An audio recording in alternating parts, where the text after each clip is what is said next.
নমস্কার বন্ধুরা, রিনার চ্যানেলে আপনাদের সবাইকে স্বাগত। আজকে আমি মচমচা করে উচ্ছে ভাজা দেখাবো। কীভাবে উচ্ছেটা ভাজা করে আপনারা দেখতে থাকুন। দেখুন, উচ্ছেটা আমি এইভাবে কেটে নিয়েছি। এবারে উচ্ছেটাকে ভেজে নেবো। কড়াইতে আমি আগের থেকে তেল দিয়ে নিয়েছি, তেলটা গরম হয়ে গেছে। এবার উচ্ছেগুলি দিয়ে দেবো।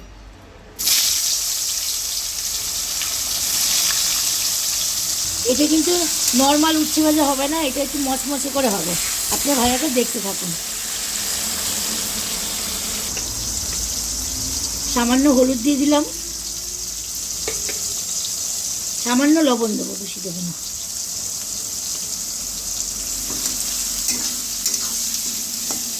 এটাকে এইভাবেই রেখে দেবো, আস্তে করে রেখে দেবো, বেশি নাড়াবো না। এবারে এভাবেই থাকবে এটা।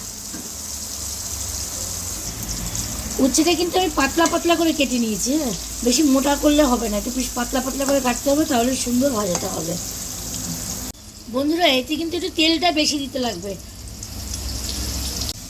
এই দেখুন কি সুন্দর ভাজা হয়ে যাচ্ছে।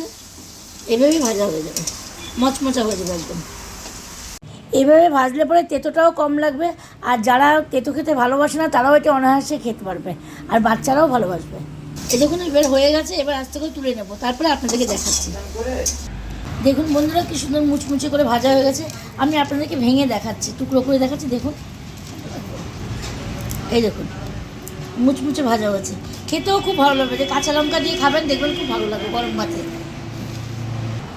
বন্ধুরা, আজকের ভিডিওটি কেমন লাগলো অবশ্যই আমাকে কমেন্ট করে জানাবেন, আর আমার চ্যানেলটিকে সাবস্ক্রাইব করে দেবেন।